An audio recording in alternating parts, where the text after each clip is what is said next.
तो दोस्तों आज की वीडियो बहुत ही ज़्यादा इंटरेस्टिंग होने वाली है और इस वीडियो में आज हम इंग्लिश ग्रामर के बहुत ही इंपॉर्टेंट टॉपिक के बारे में पढ़ने वाले हैं। तो चलिए टॉपिक को शुरू करते हैं। तो आज की इस वीडियो में हम पढ़ने वाले हैं is to, am to, are to, was to, were to और उसके बाद हैज़ टू, हैव टू और उसके बाद एबल टू, यानी कि इन सभी के बारे में हम आज की इस वीडियो में कवर कर लेंगे और इनका हम यूज़ अपनी डेली लाइफ में किस तरह से करते हैं तो ये बात भी आज हम इसी वीडियो में जान जाएंगे। और ये आपकी इस तरह के टॉपिक से लास्ट वीडियो होगी, क्योंकि इसके बाद आपको किसी भी वीडियो को, किसी भी चीज़ को देखने की ज़रूरत नहीं पड़ेगी, ये सीधे आपके माइंड में ही चले जाएंगे। तो चलिए वीडियो को शुरू करते हैं। तो सबसे पहले हम बात करने वाले हैं यहाँ पर इज, एम, आर इनके साथ टू और उसके बाद वाज, वर इनके साथ टू। पहले हम इनको करेंगे, उसके बाद हम इन्हें कंपेयर करेंगे हैज और हैव टू के साथ और हैड टू के साथ, और उसके बाद सबसे लास्ट में हम देखने वाले हैं एबल टू को। तो चलिए शुरू करते हैं।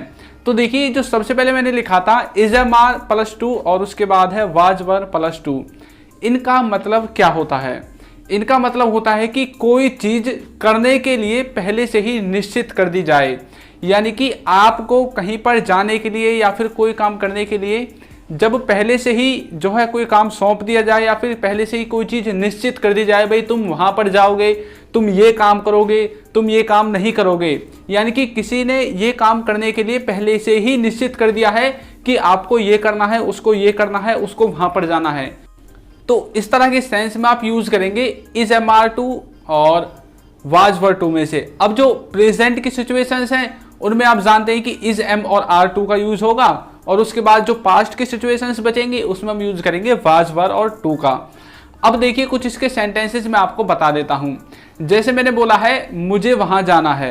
अब ये बात पहले से ही निश्चित है कि आपको किसी ने बोला है कि तुम्हें वहाँ जाना है। अब आपसे कोई पूछता है कि भाई तुम कहाँ जा रहे हो, तो आप बोलोगे कि मुझे वहाँ जाना है, लेकिन कंपलसरी नहीं है कि आप वहाँ पर जाओ ही। बिल्कुल आपको कोई फोर्स नहीं कर रहा, सिर्फ उसने बोल दिया इसीलिए आप जा रहे हो, आपका मन है तो मत जाओ। इस तरह का सेंस भी आप इसमें निकाल सकते हैं। अब आप बोलेंगे I am to go there, यानी कि मुझे वहाँ जाना है, उसे यह काम करना है। He is to do this work, यानी कि उसे यह वाला काम करना है। तो इस तरह से आप इसमें इन्हें यूज करेंगे। एक बात और याद रखना, इज, एम, आर को देखकर आप इसमें वर्ब के साथ आईएनजी मत लगाना, क्योंकि इसमें हमने इज, एम, आर के साथ टू लगाकर वर्ब की फर्स्ट फॉर्म का यूज करना है, तभी आपका सेंस इस तरह से निकलेगा। अब जैसे मैं आपको कुछ इसके एग्जाम्पल्स बता देता हूं। मुझे पढ़ना है, आई एम टू स्टडी। अब ये बात पहले से ही डिसाइड की गई है कि आपको इस टाइम पर पढ़ना है। याद रखिएगा, ये आप कोई फोर्सली काम नहीं कर रहे हो, आपकी ये डिसीजन पहले ही ले चुके हैं और अब आप उन्हें पूरा करने की सोच रहे हो।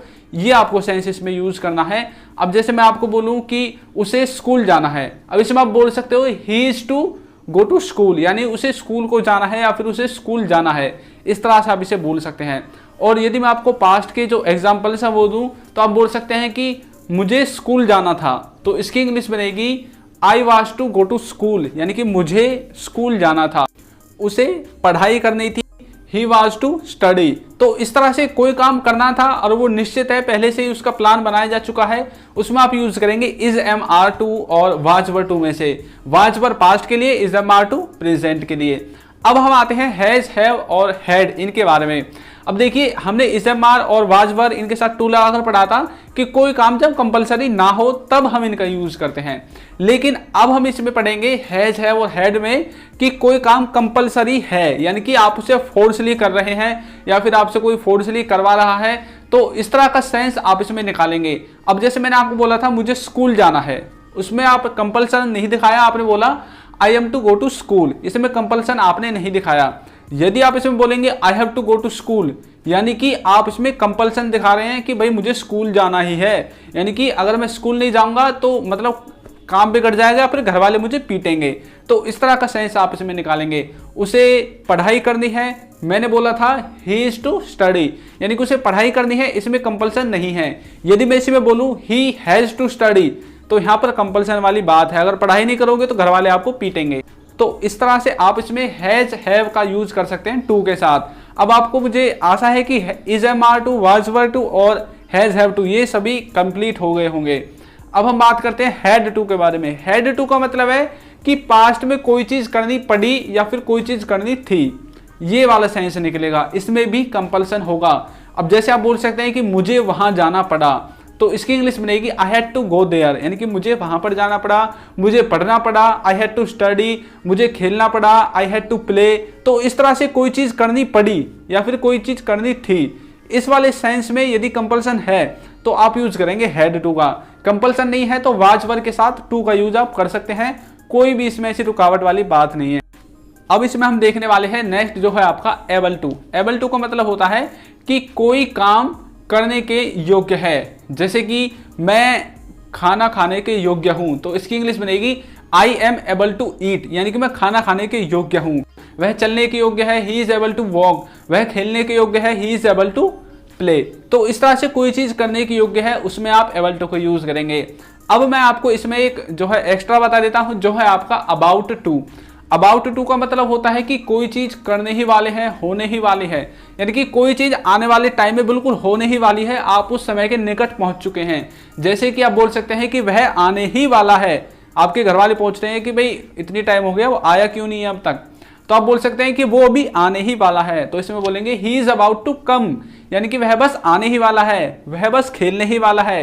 He is about to play, वह बस देखने ही वाला है। He is about to see या फिर वॉच। तो इस तरह से आप टू लगाकर इन सभी वर्ब के साथ अपनी जो है इंग्लिश को और अच्छे से इंप्रूव कर सकते हैं। तो यदि अभी तक आपने हमारी और इंग्लिश की वीडियोस को नहीं देखा है तो आप हमारे चैनल पर जाइए, विजिट कीजिए, मॉडल वर्ब्स वाली प्लेलिस्ट में जाइए और कंडीशनल वाली में जाइए, और इसी तरह की कई प्लेलिस्ट मैंने बना रखी हैं जिनमें मैंने बहुत ही आसान तरीका से इन सभी मॉडल वर्ब्स को और बहुत सारी वर्ब्स को भी समझाया हुआ है। तो वीडियो आपको कैसी लगी है जरूर बताइएगा, और यदि चैनल पर नए हैं तो सब्सक्राइब कर दीजिए और वीडियो को लाइक करना बिल्कुल ना भूलें। Thank you.